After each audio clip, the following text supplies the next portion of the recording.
السلام علیکم، آپ دیکھ رہے ہیں ہو کیا رہا ہے۔ میں ہوں Faisal Abbasi, group editor 92 news. Irshad Ahmad Arif sahab ساتھ ہیں۔ شکریہ ارشاد صاحب آپ کا۔ پروگرام میں ہمیں پاکستان تحریک انصاف کے سینئر رہنما علی محمد خان صاحب بھی جوائن کر رہے ہیں۔ بہت شکریہ خان صاحب آپ کا۔ آپ سے گفتگو کریں گے۔ پی ٹی آئی کا لانگ مارچ پھر سے شروع ہو گیا ہے۔ وزیر آباد میں عمران خان نے ویڈیو لنک کے ذریعے کارکنوں سے خطاب کیا۔ سوال یہ ہے کہ اس لانگ مارچ کی منزل و مقصود کیا ہے؟ عمران خان اس سے پہلے ایک بیان میں یہ کہہ چکے ہیں کہ آصف زرداری اور نواز شریف الیکشن کے لیے نہیں مانیں گے۔ اگر وہ نہیں مانیں گے تو پھر اس لانگ مارچ کی منزل کیا ہے، اس کا مقصود کیا ہے، اس پر بات کریں گے۔ دوسری جانب وزیر اعظم شہباز شریف لندن میں ہیں اپنے بڑے بھائی نواز شریف کے ساتھ، بھتیجی مریم نواز صاحبہ کے ساتھ بڑی ڈیٹیل ان کی گفتگو چل رہی ہے۔ کچھ اہم فیصلے متوقع ہیں۔ پاکستان کی عوام کے لیے بہت بڑا ایک سوال یہ بھی ہے کہ اب وہ لوگ جنہیں ہم منتخب کرتے ہیں تو تقریباً ہر دوسرے دور میں ہم دیکھتے ہیں کہ وہ شاید باہر سے جا کے فیصلے ہوتے ہیں، باہر بیٹھ کے میٹنگز ہوتی ہیں۔ اب یہ پاکستان کے لوگوں کی قسمت کا فیصلہ لندن سے آزادی لینے کے 75 سال بعد بھی لندن سے کیوں ہوتا ہے، اس پر بھی بات کریں گے۔ ایک اور اہم ڈیولپمنٹ ہے، آج پاک فوج کے شعبہ تعلقات عامہ جسے ہم ISPR کہتے ہیں، انہوں نے ایک پریس ریلیز دی جس میں انہوں نے بتایا کہ army chief general Qamar Javed Bajwa نے سیالکوٹ اور جو منگلا کور ہے اس کا الوداعی دورہ کیا ہے۔ ارشاد صاحب، اس سے پہلے بہت زیادہ بات ہو رہی تھی اور ایک کنفیوژن تھی کہ اب جو اہم تقرری ہونی ہے اس کو لے کر کہ کوئی نیا فیصلہ ہوگا، نئی تقرری ہوگی، یہی سلسلہ چلے گا۔ تو آج کی اس پریس ریلیز کے بعد جو ISPR نے جاری کی ہے، کیا سمجھا جائے؟ دیکھیں جی، یہ جو افواہیں کیا سارائیاں ہو رہی تھیں اس کا دروازہ تو بند کر دیا گیا ہے، اور یہ طے ہو گیا ہے کہ آرمی چیف نے جو جنوری فروری میں بھی DG ISPR نے ان کے حوالے سے یہ اعلان کیا تھا کہ وہ اپنی مقررہ مدت پوری کر کے ریٹائر ہو جائیں گے، پھر پچھلے مہینے بھی انہوں نے اس کی وضاحت کی، دوبارہ یہ بات کہی، تو اب وہ درست ثابت ہوئی، اور جو ایک طوطا مینا کی کہانیاں بنائی جا رہی تھیں، اڑائی جا رہی تھیں، تو وہ تو ختم ہو گئی ہیں۔ اب یہ وزیر اعظم اور حکومت نے نئے آرمی چیف کا تقرر کرنا ہے اور نئے سرے سے معاملات جو ہیں وہ چل پڑیں گے، یہ اچھی بات ہے۔ تو اب سیاستدانوں کا یہ فرض بنتا ہے کہ وہ اپنے فوج کی طرف دیکھنے کی بجائے، اسٹیبلشمنٹ کی طرف دیکھنے کی بجائے اپنے معاملات خود مل بیٹھ کر مذاکرات کی میز پر طے کریں، حل کریں، اور پاکستان کو جمہوریت کی طرف گامزن کریں، ادارے مضبوط کر کے، سیاسی جماعتیں خود مضبوط ہوں، اس کے اندر احتساب کا ایک عمل ہو، وہاں کارکنوں کی بات سنی جائے، وہاں فیصلے جو ہیں جمہوری انداز میں مشاورت سے کیے جائیں، فرد واحد یا کسی خاندان کی اجارہ داری نہیں ہونی چاہیے۔ تو یہ اب سیاستدانوں کی ذمہ داری ہے کہ بجائے اس کے کہ وہ ہر وقت دیکھتے رہیں کسی طرف کہ وہ ہمیں بٹھائیں، وہ یہ کریں، وہ فلاں کچھ کریں، اب ان کو یہ نہیں کرنا چاہیے۔ اچھی بات ہے کہ یہ ہو گیا ہے، سیاسی جماعتیں اپنے پاؤں پہ کھڑی ہو جائیں، اب وقت آ گیا ہے کہ کھڑی ہو جائیں، اور بار بار جو ملوث کیا جاتا ہے اسٹیبلشمنٹ کو یا مقتدر حلقوں کو، وہ نہ کریں، اب میچورٹی کا مظاہرہ کریں۔ اتفاق سے یہ اس وقت سارا کچھ ہوا ہے، الوداعی دورے شروع ہوئے ہیں جب پاکستان میں ایک دفعہ ایک پولیٹیکل ٹرمائل پھر چل رہا ہے، اور لانگ مارچ آج سے ہی شروع ہو گیا ہے۔ تو علی محمد خان صاحب ہمارے ساتھ موجود ہیں، ہم میرے خیال ہے ان سے معلوم کرتے ہیں کہ ایک تو لانگ مارچ کا شیڈیول بار بار تبدیل ہوا، کبھی وہ فیصل آباد سے بھی شروع ہونا تھا اور وزیر آباد سے بھی شروع ہونا تھا، آج پھر وزیر آباد سے ہوا، وہیں اسد عمر صاحب تھے، شاہ محمود صاحب تھے، اور آغاز ہو گیا ہے۔ ایک تو اتنا لمبا خان صاحب کیوں کیا جا رہا ہے لانگ مارچ کو کہ اب شاید 14 تک وہاں پہنچے یا 15 تک وہاں پہنچے، یا ممکن ہے اس سے بھی زیادہ تاخیر ہو جائے؟ یہ جو علالت ہے خان صاحب کی، اس کی وجہ سے ہے یا کوئی اور مقاصد ہیں یہ تاخیر کے یا طوالت کے؟ بہت شکریہ جی، بسم اللہ الرحمن الرحیم، اللہم صلی وسلم مبارک علی سیدنا محمد۔ دیکھیں، لانگ مارچ کوئی ایسا کام نہیں ہے جو کہ جس میں آپ نے کوئی فکس 4 کارنرز کے اندر جو ہے آپ نے کام کرنا ہے۔ اس میں آپ کے اہداف بدل سکتے ہیں، معاملات اور آ سکتے ہیں سامنے جس طرح آئے۔ خان صاحب کی زندگی پہ حملہ ہوا اور اللہ تعالیٰ نے ان کی جان رکھی اور اللہ نے ان کو بچایا، حالانکہ اس میں ایک جان گئی بھی گوندل صاحب کی اور نقصان بھی ہوا۔ اب ظاہر ہے عمران خان صاحب خود اللہ نے تو ان کی زندگی بچائی ہے، لیکن فزیکلی اس وقت اس کنڈیشن میں نہیں ہے کہ وہ ابھی جا کے اس کو لیڈ کر سکیں، تو تھوڑا سا اس میں طول آنا وہ ایک فطری امر ہے کہ اس کو تھوڑا سا پرولونگ کیا گیا ہے۔ تو خان صاحب کی بیماری اس میں ایک مین ریزن ہو سکتی ہے اور ہے بھی، اور ادروائز اگر یہ واقعہ نہ ہوتا، یہ جو ایک بہت خطرناک حملہ ہوا، اور اس کو ہم عام چیز اس لیے بھی نہ لیں کہ میں تو ہر جگہ یہ بات کر رہا ہوں کہ عمران خان صاحب ہماری جماعت کے چیئرمین ہیں، ایک پاپولر لیڈر بھی ہیں، لیکن سابق وزیر اعظم بھی ہیں۔ تو یہ ہمارے ملک پہ، ہمارے ملکی اداروں پہ، حکومت پہ، سب پہ ایک بہت بڑا کڑا وقت ہے کہ ان کے سابق وزیر اعظم کو کرسی سے اترنے کے 6 مہینے بعد جو ہے ان پہ ایک بہت خطرناک حملہ ہوا ہے جس میں اللہ نے ان کی جان بچائی ہے، تو ان ہاتھوں کی طرف بھی جایا جائے اور یہ جو سیاسی معاملات ہیں وہ بھی ایک طرف لگیں۔ اور یہ آپ نے صحیح نقطہ اٹھایا ہے، اور میرے خیال میں دونوں طرف اب اس بات کا ادراک بہت زیادہ، بہت شد و مت سے ہے کہ سیاسی طاقتوں کو خود اپنے مسائل ہیں وہ حل کرنے چاہیے، اور یہ ملک کے مفاد میں ہے، یہ اسٹیبلشمنٹ کے بھی مفاد میں ہے۔ ہم پر امید ہیں کہ انشاءاللہ یہ جو اس سیاسی ایک بہت بڑی ایک دلدل ہے اور ایک بہت بڑا ایک مسئلہ جو اس حکومت نے کھڑا کیا ہے، اور یہ ان کے اپنے ہاتھ میں ہے کہ اگر وہ پازیٹیو فریم آف مائنڈ سے آگے آئیں تو ان کا حل نکل سکتا ہے۔ خان صاحب، جب حکومت کے ذمہ داران سے بات ہوتی ہے وہ یہ کہتے ہیں تو کہ ہم تو جمہوری لوگ ہیں، مذاکرات پر یقین رکھتے ہیں، ہم مذاکرات کے لیے ہر وقت تیار ہیں، لیکن خان صاحب تیار نہیں ہوتے مذاکرات کے لیے، اور جب وہ مذاکرات کی بات کرتے ہیں تو ایسی شرائط لگا دیتے ہیں کہ وہ مذاکرات ممکن ہی نہیں ہوتے۔ مثلا وہ یہ کہتے ہیں کہ پہلے آپ تاریخ کا اعلان کریں، الیکشن کی تاریخ کا، اور اس کے بعد آپ کے ساتھ بیٹھا جائے گا۔ الیکشن کی تاریخ کا اعلان کرنے کے بعد پھر مل بیٹھنے کا فائدہ کیا ہے؟ کیا آپ اپنی قیادت کو قائل کر سکتے ہیں کہ وہ مذاکرات کی میز پر بیٹھے اور حکومت کو قائل کرے کہ قبل از وقت انتخابات ہونے چاہیے؟ دیکھیں، اس میں کور کمیٹی میں اور سینئر لیڈرشپ میں اس پہ بات ہوئی بھی ہے اور ہو بھی سکتی ہے، اور کیوں نہیں بات کر سکتے، بالکل بات کر سکتے ہیں، لیکن حکومت کی طرف سے جب بالکل اس معاملے پہ دروازہ بند ہوتا ہے کہ وہ اس بات کو سننے کے لیے ہی تیار نہیں ہے کہ بار بار یہ بات کی جاتی ہے کہ ہم نے اپنی مدت پوری کرنی ہے، تو میں ان سے پوچھنے کی جسارت کرتا ہوں کہ آپ نے کون سی اپنی مدت پوری کرنی ہے؟ آپ تو بغیر مدت کے آئے ہوئے ہیں، یا تو آپ جنرل الیکشن جیتتے، یا آپ ایک آرگینک طریقے سے، ایک نیچرل طریقے سے عدم اعتماد کر کے لے کے آ کے پاس کرتے اور آپ حکومت میں آتے، تو ہم پھر کہتے کہ چلو ایک جمہوری سسٹم۔ یہ تو اب کوئی چھپی ہوئی بات نہیں ہے کہ اس میں بیرونی مداخلت ہوئی، اور ہم نہیں کہتے، شہباز شریف صاحب کے نیچے بیٹھی ہوئی نیشنل سیکیورٹی کمیٹی نے کہا کہ امریکہ کی مداخلت تھی اور اسی وجہ سے تو ڈیمارچ کیا گیا، اسی وجہ سے تو احتجاج کیا گیا امریکہ کے سامنے۔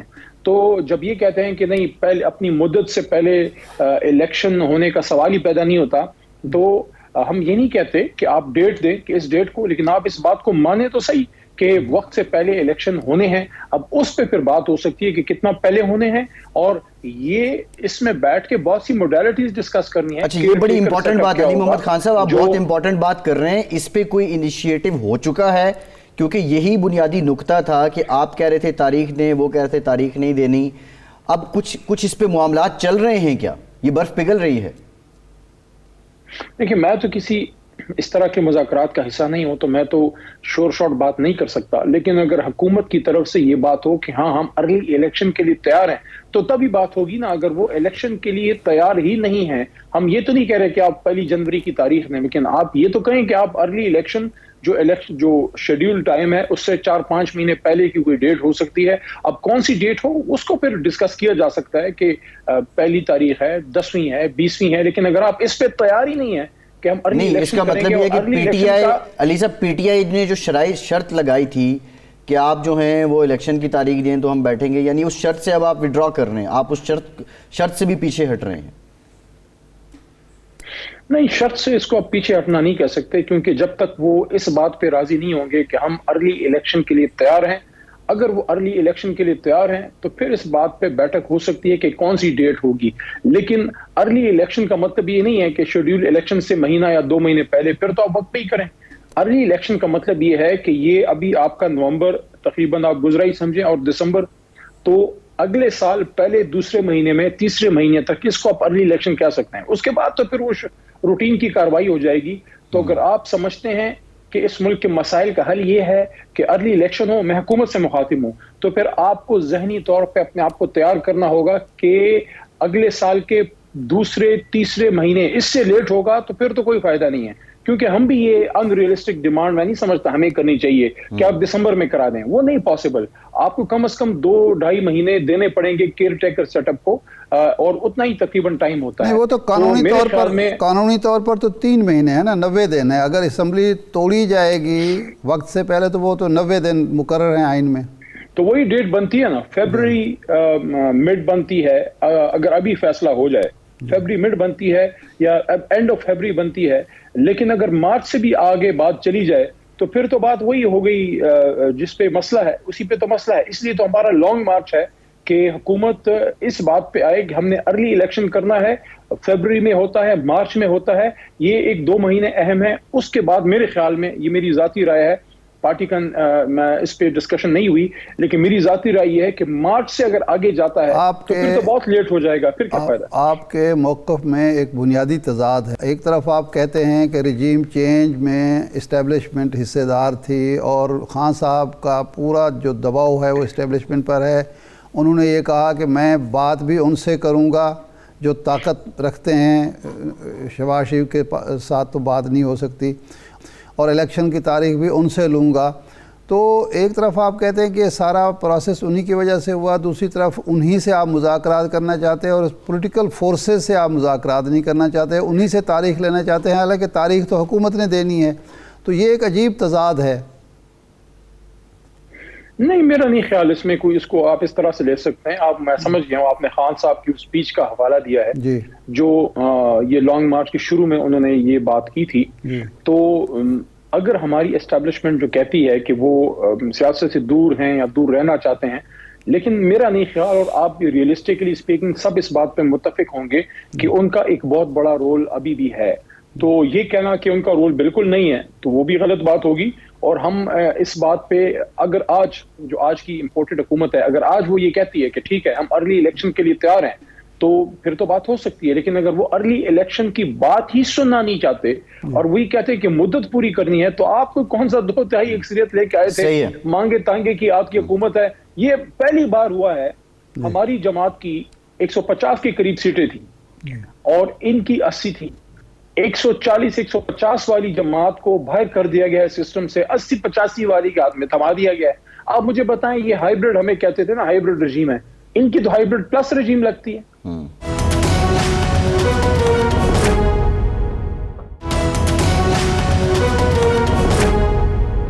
بات یہ ہے کہ آپ نے, خان صاحب نے اس وقت اسٹیبلشمنٹ کے خلاف ایک نیریٹو بنایا ہوا ہے.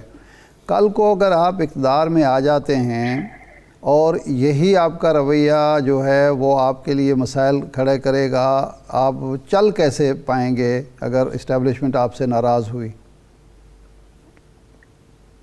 نہیں, اس کو کوئی اگر اینٹی اسٹیبلشمنٹ نیریٹو کہتا ہے وہ بالکل غلط ہے.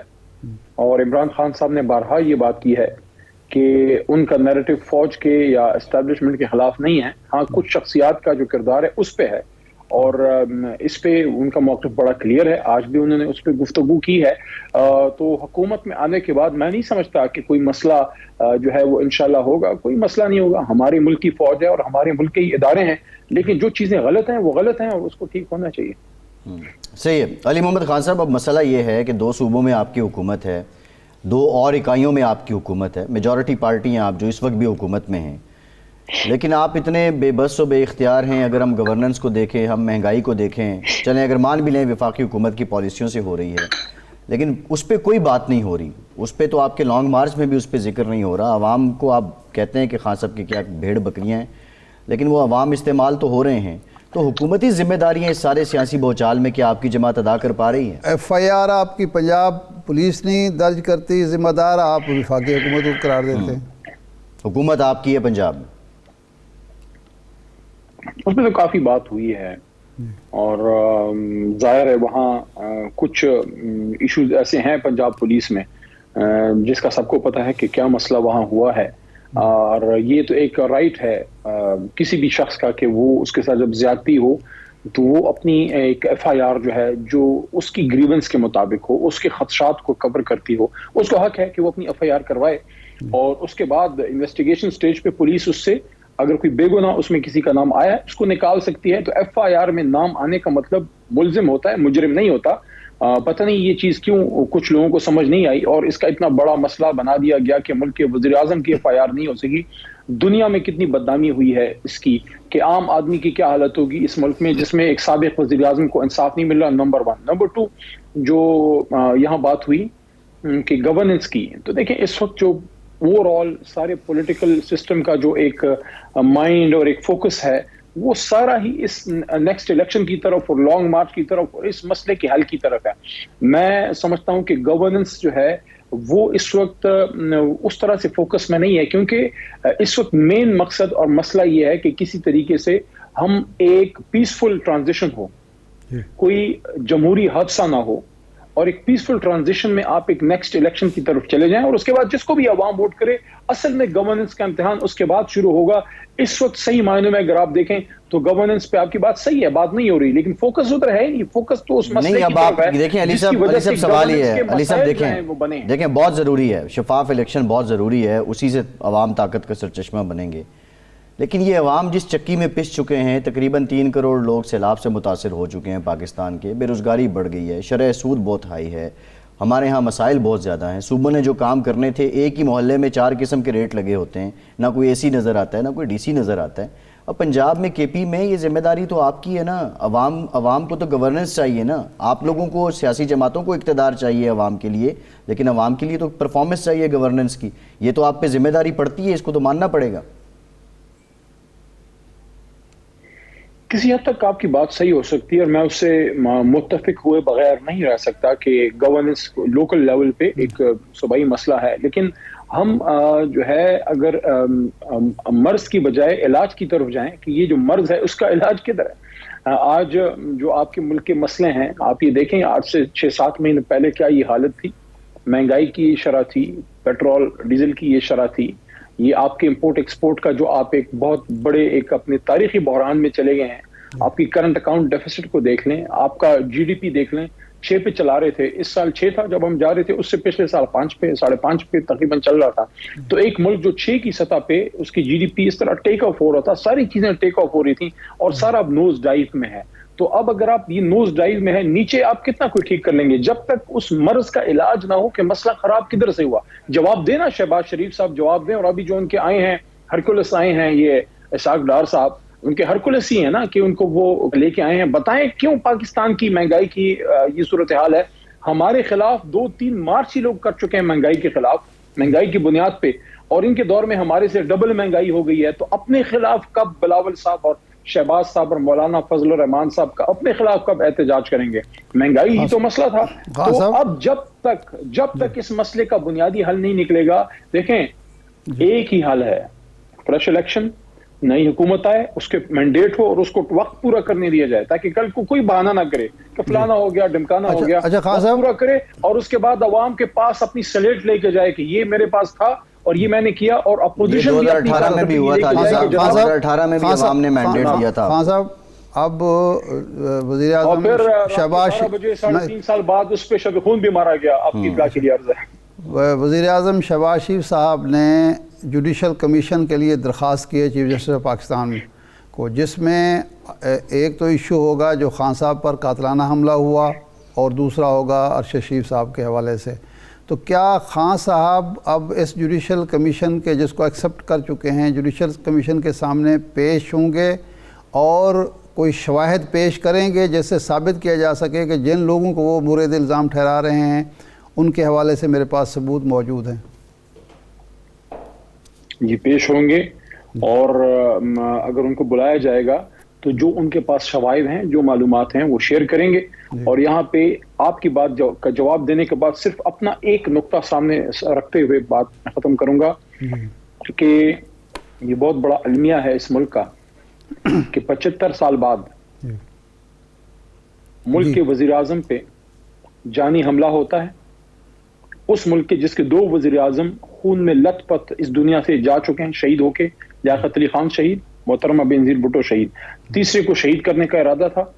اللہ تعالیٰ ہم سب کو شہادت کی موت دے، لیکن اللہ نے ان کی زندگی بچائی۔ زندگی بچانا بھی انسان پہ ایک فرض ہے، اور ہم پہ بھی فرض ہے، اور حکومت اور ریاست پہ بھی فرض ہے۔ اور اس کے ساتھ ساتھ یہ کتنا بڑا المیہ ہے کہ آج ایک ملک کا سابق وزیر اعظم ایک اپنے سپریم کورٹ کے چیف جسٹس کو مخاطب ہو کے انصاف کی بات کر رہا ہے۔ ملک کے تمام انصاف کے باقی جتنی بھی جگہیں ہیں، حکومتی جگہیں ہیں، جو بھی ادارے ہیں، جو کچھ بھی ہے، وہاں سے 1% بھی اب جو ہے عوام کو یا خان صاحب کو ہمیں امید نہیں ہے۔ سپریم کورٹ کے چیف جسٹس واحد ایک جگہ رہ گئی جہاں آج بات ہوئی ہے، خان صاحب نے اسپیچ بھی کی ہے۔ یہ کتنا بڑا ہم سب کی لمحہ فکریہ ہے کہ اس ملک کو ہم تاریخ کے کس دھارے پہ لے کے آگے ہیں کہ اس ملک میں آج انصاف کی ڈلیوری جو ہے وہ بھی ایک خواب ہو کے رہ گئی ہے۔ اگر ایک ملک کا سابق وزیر اعظم انصاف کے لیے سپریم کورٹ کے چیف جسٹس صاحب کو دہائی دے رہا ہے، تو عام آدمی کا، کسی چھابڑی والے کا، کسی ریڑھی والے کا، کسی پروفیسر کا، کسی عام سرکاری ملازم کا، کسی کسان، کسی ہاری کا، کسی ڈرائیور کا کون والی وارث ہے؟ آپ مجھے بتائیں۔ صحیح ہے، ٹھیک ہے۔ علی محمد خان صاحب، بہت شکریہ آپ کے وقت کا، آپ ہمارے ساتھ موجود تھے۔ ایک بریک کے بعد دوبارہ ہوتے ہیں۔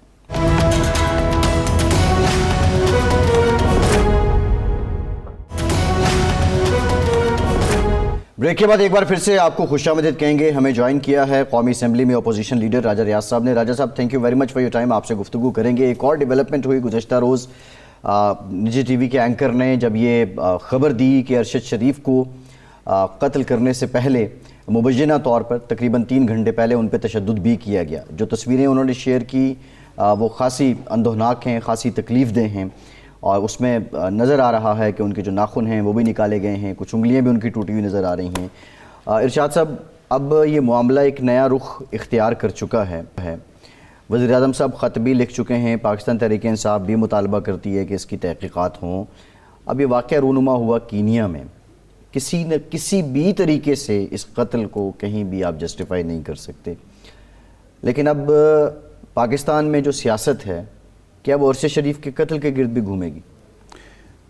گھومنی چاہیے، اس لیے کہ پاکستان کا ایک نامور صحافی پاکستان چھوڑنے پر مجبور ہوتا ہے، اس کو دبئی میں رہنے نہیں دیا جاتا، وہ کینیا پہنچتا ہے جان بچانے کے لیے، اور وہاں ایک ہوتا ہے کسی کو قتل کر دینا، لیکن قتل سے پہلے اس وحشیانہ انداز میں تشدد کی کوئی جسٹیفیکیشن نظر نہیں آتی، سوائے اس کے کہ یا تو ارشد شریف سے کچھ اگلوانے کی، مطلب کی چیزیں اگلوانے کی کوشش ہو رہی تھی، یا ان کے پاس کچھ راز تھے جن کو کوشش ہو رہی تھی کہ وہ کبھی بھی وہ راز باہر نہ آئیں، کوئی ان کے پاس شواہد تھے جن کو مٹانے کی کوشش ہو رہی تھی، کیونکہ دشمنی میں بھی قتل اس انداز میں نہیں ہوتے۔ لیکن ارشاد صاحب، اقتضاد جو شروع سے دیکھے نا، کینین پولیس کا جو شروع سے بیان آیا، نہیں وہ تو اور کل جو رپورٹ ہوا وہ تو اس کی سراسر نفی ہو رہی ہے۔ یہ سارا کچھ ثابت ہو رہا ہے نا کہ اس کا مطلب ہے کہ کینیا کی پولیس جھوٹ بول رہی تھی، اور ہمارے جو ارباب اختیار تھے وہ کیوں اس پر یقین کر رہے تھے؟ ہمیں تو پہلے ایک ہفتہ تک یہی یقین دہانی کرائی گئی نا جی، کینیا کی پولیس یہ کہہ رہی ہے۔ اب رانا ثناء اللہ صاحب نے کچھ خود مان لیا کہ جناب نہیں، کینیا کے پولیس کا موقف غلط تھا، اور اب یہ جو رپورٹ آئی ہے اس کے بھی کچھ مقاصد ہوں گے۔ یہ رپورٹ لانے کا، اس طرح سے منظر عام پر آنے کا کیا مقصد ہے؟ کسی کو دباؤ میں لانا مقصود ہے، کسی کی پردہ پوشی مقصود ہے، اور کسی کو مورد الزام ٹھہرانا مقصود ہے۔ تو میرا خیال ہے کہ جس طرح وزیر اعظم پاکستان نے چیف جسٹس پاکستان سے یہ درخواست کی ہے کہ وہ فی الفور ایک جوڈیشل کمیشن بنائیں، بن جانا چاہیے، کیونکہ اب یہ صرف قتل کا معاملہ نہیں رہا، یہ قتل سے آگے کی چیز ہے، اور اس سے پاکستان بدنام ہوا ہے، اور اس سے ہمارے ہاں ہر صحافی اور ہر وہ شخص جو سچ کہنا چاہتا ہے، لکھنا چاہتا ہے، وہ ایک عدم تحفظ کا شکار ہوا ہے۔ تو اس پر میرے خیال ہے اب تاخیر اب نہیں ارشاد ہونی صاحب چاہیے. یہ ان بات کے تو موقف والدین کی ہے. ان کی والدہ جی. کو بھی مطمئن کیا جانا چاہیے. یعنی والدہ کو تو ایکس رے رپورٹ فراہم دو نہیں کی سٹیک جا ہولڈر رہی ہیں نا, دو سٹیک ہولڈر ہیں نا ان کے. یہ تو خیر یہ سر ارشاد صاحب ویڈیو رسپیکٹ, یہ تو اب وہ عمران خان صاحب بھی کہہ رہے ہیں یہ تو پی ٹی آئی اس کو زیادہ پولیٹیسائز کر رہی ہے, یا ان کے لواحقین ہیں یا اس کے بعد جرنلسٹ تنظیمیں ہیں, ہم ان کے جو فیلوز ہیں, یہ مطلب اعتماد میں لینا چاہیے, یہ بنیادی مسئلہ ہے. نہیں حکومت بھی ہے, حکومت نہیں, بدنام ہو رہی obviously ہے. ہمارا شہری شہید ہو, حکومت تو ہے, ملک سے گیا ہے, بالکل ہے, بالکل ہے, حکومت ہے. وہ کسی وجہ سے گیا ہے, کسی دباؤ اس پر شکار تھا. ایف آئی آرز کیوں درج ہوئیں, کس نے درج کرائیں, نکلنے پر وہ مجبور کیا ہوگا, اس کو کیا یہ سب جو تحقیقات ہیں, اب تحقیقات ہونی چاہیے تاکہ دودھ کا دودھ پانی کا پانی ہو. بالکل ٹھیک. لیکن میرے خیال ہے اب راجہ صاحب اسمبلی میں راجہ صاحب کا اس معاملے پہ کردار کیا ہے, اپوزیشن کا کردار تو یہ بھی ہے نا. ویسے تو حکومت نے کمیشن بنا دیا, نہیں بنا نہیں ہے, درخواست انہوں نے کر دی, جو کمٹمنٹ ہے وہ بظاہر لگ رہا ہے کہ وہ پوری ہو رہی ہے. لیکن راجہ صاحب بطور اپوزیشن لیڈر اس معاملے پہ, اور جس طرح اب یہ کلئی کھل رہی ہے کہ کس طرح بے دردی کے ساتھ ان کو قتل کیا گیا, کیسے ان پہ تشدد کیا گیا, آپ کا کردار کیا ہے اس میں؟ سب سے پہلے تو میں ارشد شریف صاحب کی جو قتل ہے اس کی شدید مذمت کرتا ہوں, اور ان کے جو لواحقین ہیں ان سے جتنا بھی ہم کریں ہزار افسوس وہ کم ہے. اور دوسرا میں چیف جسٹس آف پاکستان سے یہ اپیل کرتا ہوں کہ جس طرح وزیر اعظم نے جوڈیشل کمیشن کا مطالبہ کیا ہے یا لکھا ہے, ہم بھی اپوزیشن کی طرف سے بھی چیف جسٹس آف پاکستان سے یہ اپیل کرتے ہیں, انہیں ریکویسٹ کرتے ہیں کہ ضرور جلد از جلد اس پر جوڈیشل کمیشن بنائیں اور حقائق قوم کے سامنے آنے چاہیے. جو زیادتی ہوئی ہے اس کے جو ملزم ہیں وہ پکڑے جانے چاہیے, کیونکہ یہ ایک سخت زیادتی ہوئی ہے. جس طرح ان کو پہلے تشدد کیا گیا, پھر قتل کیا گیا, تو اس سارے واقعے کی وہ دبئی کیوں گئے, وہ کینیا کیوں گئے, یہ ساری چیزیں ان کی ایک مکمل جوڈیشل کمیشن کے تحت انکوائری ہونی چاہیے, اور اس کی انکوائری رپورٹ بھی پوری قوم کے سامنے ہونی چاہیے. اور جو لوگ اس میں ملوث ہیں, چاہے وہ یہاں ہیں چاہے کینیا میں ہیں, ان کو پاکستان کچھ اس رپورٹ کے بعد, جوڈیشل کمیشن کی رپورٹ کے بعد قانونی طور پہ پاکستان کے پاس یہ اختیار ہوگا کہ ان کے لوگوں کے خلاف کارروائی کر سکے. اچھا راج صاحب, جس طرح یہ واقعہ ہوا اور اب حقائق سامنے آ رہے ہیں, اسی طرح کا یعنی اس سے تھوڑا سا ہٹ کے لیکن وہ بھی بہت ہی مذموم واقعہ ہوا اعظم سواتی صاحب کے ساتھ, جو سینیٹر ہیں, 75 سال ان کی عمر ہے, قانون دان بھی ہیں. ان کا وہ گرفتار ہوئے اور پولیس کی کسٹڈی میں ان پر تشدد ہوا اور وحشیانہ تشدد ہوا اور دل آزار جو واقعات ہوئے. پھر ان کے ایک ویڈیو جو ہے وہ بھیجی گئی ان کی صاحبزادی کو اور ان کی بیگم صاحبہ کو. تو اس پر اپوزیشن نے, جو قومی اسمبلی کی اپوزیشن ہے, ابھی تک کوئی رد عمل ظاہر نہیں کیا, جبکہ مصطفیٰ نواز کھوکھر نے اس کی مذمت کی, پرویز رشید نے مذمت کی, لیکن آپ اور آپ کے ساتھی جو ہیں وہ بالکل خاموش بیٹھے ہوئے ہیں. جی وہ میں آ نہیں سکا اس میں, آج ہی آیا تھا, تو آج میں نے عمران خان صاحب کا جو یہ کراؤن پرنس کا دورہ ہے اس کو جس طرح وہ دورے کو متاثر کرنا چاہتے ہیں, یا کیونکہ اس میں پاکستان, اس دورے میں پاکستان کا بہت فائدہ ہے, پاکستان کی جو مشکلات ہیں, معاشی مشکلات ہیں, پاکستان کے عام آدمی کی مشکلات ہیں, ان کے ایک بڑا پیکیج ان کی طرف سے آنے والا ہے. تو عمران خان تو یقیناً چاہیں گے کہ اس طرح کا کوئی پیکیج پاکستان کو نہ ملے, اور ان کے دورے کے راستے میں رکاوٹیں کھڑی کرنے کے لیے عمران خان جو رول ادا کر رہے ہیں. آپ نے یہ بات درست کی ہے کہ یہ جو واقعہ ہے اعظم سواتی والا, میں سمجھتا ہوں کہ اس کی جتنی بھی مذمت کی جائے کم ہے, اور اگر ان پر تشدد ہوا ہے تو اس کے لیے بھی انکوائری ہونی چاہیے, اور اس کے لیے بھی وزیر اعظم صاحب نے جوڈیشل کمیشن کا مطالبہ کیا ہے.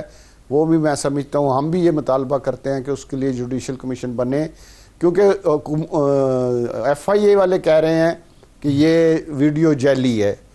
اس کے بعد یہ تشدد کیوں کیا گیا 75 سالہ آدمی پہ, اس کی بھی انکوائری ہونی چاہیے, اور جن لوگوں نے تشدد کیا ان کے خلاف قانونی کارروائی ہونی چاہیے, میں سمجھتا ہوں. اور ہم یہاں پہ بھی جو چیف جسٹس آف پاکستان ہیں ان سے اپیل کرتے ہیں کہ کہ اس جوڈیشل کمیشن کو بھی مکمل انکوائری کر کے، کیونکہ جو کچھ سواتی صاحب کے ساتھ ہوا ہے میں سمجھتا ہوں اگر یہ ہوا ہے تو بہت غلط ہوا ہے، اور جو لوگ اس میں بھی ملوث ہیں انہیں ہر صورت سامنے آنا چاہیے. اور کیا آپ اسمبلی فلور پہ یہ بات اٹھائیں گے راجہ صاحب؟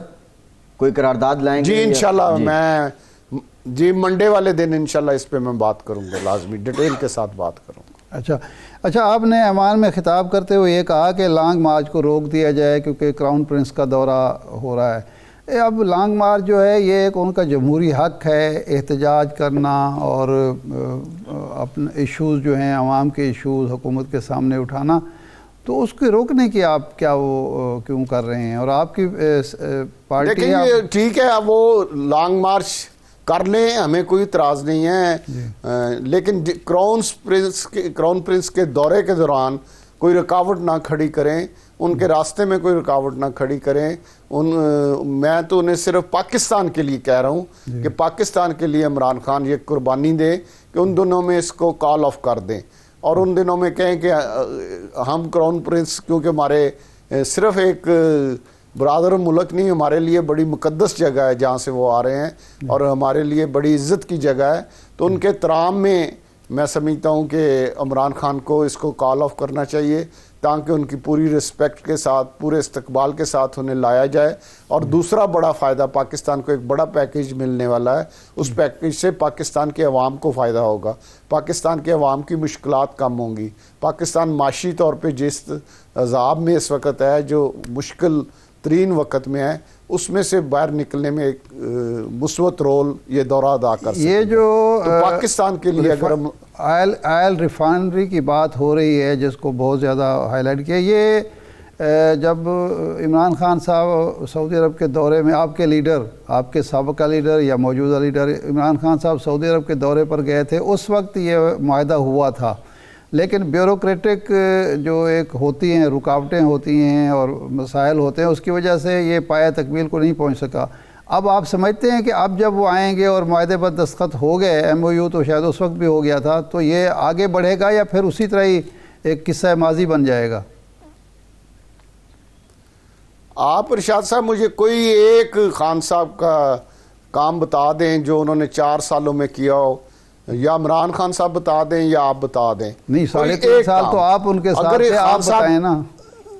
جی ہم تو پہلے سال میں نے آواز اٹھانی شروع کر دی تھی کہ آپ کا طریقہ کار حکومت کا جو ہے وہ غلط ہے، اور ہم نے اگر یہ خان صاحب کر کے آئے تھے تو خان وزیر اعظم کا کام تھا کہ اس کی پیروی کرتے، اس کے پیچھے سر جوڑ کے بیٹھتے اور اس پر عمل کراتے. جب تک جو وزیر اعظم ہوتا ہے وہ ہر کام میں ذاتی دلچسپی نہ لے، پاکستان میں وہ اس وقت تک وہ کام نہیں ہوتا. یہ آپ کو بھی پتہ ہے، مجھے بھی پتہ ہے. راج صاحب یہ ایک بریک کے بعد بڑی امپورٹنٹ بات آپ نے کی، ایک بریک کے بعد یہیں سے گفتگو کا سلسلہ جوڑیں گے، ہمارے ساتھ رہیے.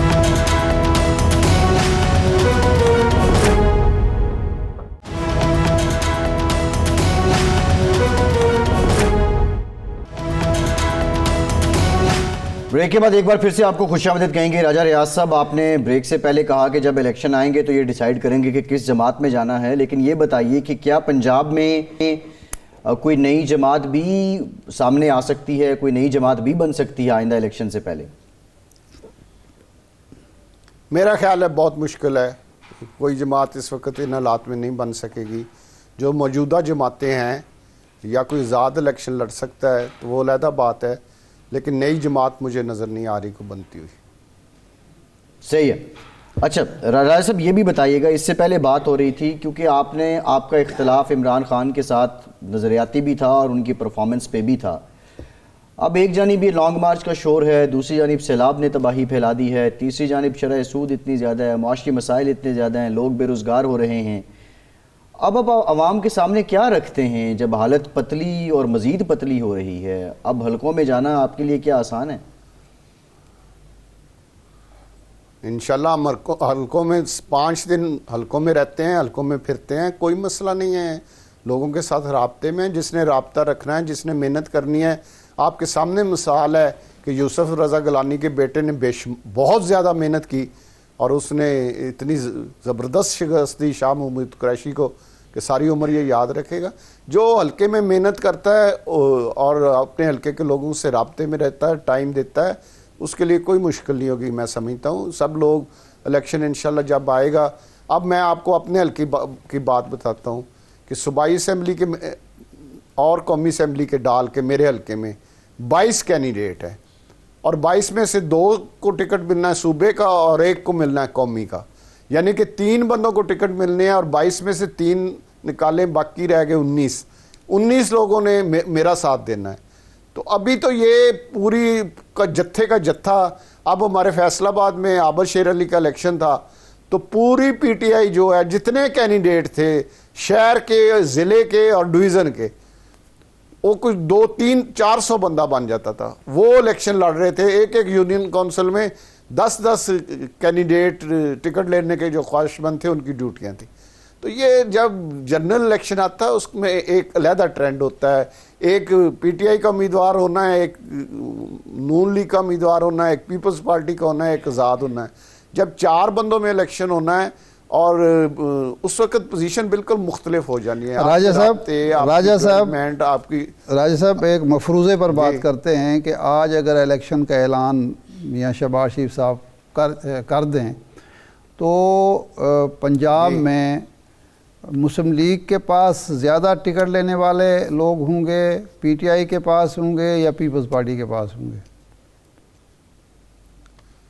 آج کی جو حالات ہیں ارشاد صاحب, اس میں پی ٹی آئی کے پاس زیادہ کینڈیڈیٹ ہوں گے. اچھا. اور جن کو ٹکٹ ملے گا وہ پی ٹی آئی میں رہیں گے, یہ بات میری لکھ لیں. باقی سارے اس کینڈیڈیٹ کی مخالفت کریں گے. اچھا. ایک کو ٹکٹ ملے گا, اگر 8 امیدوار ہیں, ایک کو ٹکٹ ملے گا, 7 امیدوار جو ہیں وہ اس کی مخالفت کریں گے. اور اس سے پی ٹی آئی کو بہت بڑا نقصان ہوگا. جو انہوں نے اتنے کینڈیڈیٹ ابھی ان کو لے کے چل رہے ہیں, ان سے کام کروا رہے ہیں, فنڈز لے رہے ہیں, ان سے حلقوں میں الیکشن لڑوا رہے ہیں, خرچہ کروا رہے ہیں. تو اب پی ٹی آئی ان کو مکمل استعمال کر رہی ہے. اب آپ دیکھ لیں کہ جتنی جگہ سڑک بلاک کی ڈیوٹی ہے وہ 10 کینڈیڈیٹ جو ہیں ان کی ڈیوٹی لگائی گئی ہے. اس چوک کو آپ نے بلاک کرنا ہے.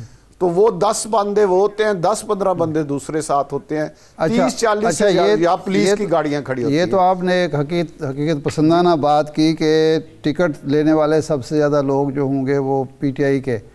اچھا, آج ہی الیکشن ہوتے ہیں 90 دن میں یا 60 دن میں, آج ہی اعلان ہوتا ہے 60 دن میں 90 دن میں الیکشن ہوتے ہیں. جو رزلٹ ہوں گے اس میں سب سے بڑی پارٹی اس وقت کے حالات کے مطابق کون سی ہوگی؟ P T I, Muslim league نون, یا پیپلز پارٹی پنجاب میں؟ میں آپ کو ارشاد صاحب یہ بتا سکتا ہوں کہ پنجاب کے اندر جی پی ٹی آئی کو ایج ضرور ہے, لیکن جس کینڈیڈیٹ نے, چاہے وہ نون کا ہو, چاہے پیپلز پارٹی کا ہو, چاہے آزاد ہو, جس نے آج سے الیکشن شروع کر دیا, سیریس ہو کے الیکشن شروع کر دیا آج سے, یہ نہیں کہ وہ لاہور یا اسلام آباد سے جس دن الیکشن اناؤنس ہو اس دن جائے تو پھر وہ کینڈیڈیٹ کے لیے الیکشن مشکل ہے. دیکھیں میں آپ کو واضح مثال دے رہا ہوں کہ یوسف رضا گیلانی کے بیٹے نے شاہ محمود کو کتنی بری شکست دی ہے صرف محنت کی وجہ سے. جو محنت کرے گا, چاہے آزاد ہو چاہے کسی پارٹی کی طرف سے ہو, جس نے رابطہ رکھنا ہے, جس نے لوگوں کو مشکل وقت میں ان کے ساتھ کھڑا ہونا ہے, یہ پنجاب کی روایت ہے. پنجاب کے لوگ پھر اس بندے کے ساتھ کھڑے ہوتے ہیں. تو راجہ صاحب ہم یہ سمجھیں, میرا نل سے یہ ہے کہ جو محنت کرے گا, جس پارٹی کا امیدوار زیادہ محنت کرے گا وہ کامیاب ہو جائے گا, یہی آپ کہہ رہے ہیں؟ بالکل میں یہ کہہ رہا ہوں. جو الیکشن لڑے گا اور آج سے شروع کرے گا, آج سے حلقے میں ٹائم دے گا, جو الیکشن والے دن میں جس دن اناؤنس ہونا ہے اس دن لاہور یا کراچی سے آئے گا تو وہ نہیں الیکشن لڑ سکتا. راجہ صاحب اس سب کے باوجود, اس کارکردگی کے باوجود اگر عوام عمران خان پہ اعتماد کر رہے ہیں تو پھر بے وقوف کون ہوا؟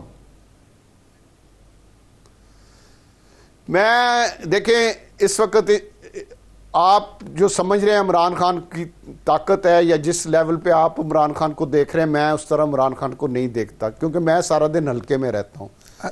آپ عمران خان کے ساتھ صرف یوتھ ہے جی, اور جو سمجھدار سیریس بزرگ جو سمجھتے ہیں کہ اس آدمی نے کیا کیا ہے 4 سالوں میں, اس کے ساتھ اس کے مخالف بہت لوگ ہیں, لیکن ابھی کوئی لیڈرشپ نہیں ہے, وہ باہر نہیں نکل رہے. یہ اس کے ساتھ یوتھ ضرور ہے, میں یہ مانتا ہوں آپ کی بالکل. راجہ صاحب کیونکہ انہوں نے میری ایک سیکنڈ بات سن لیں.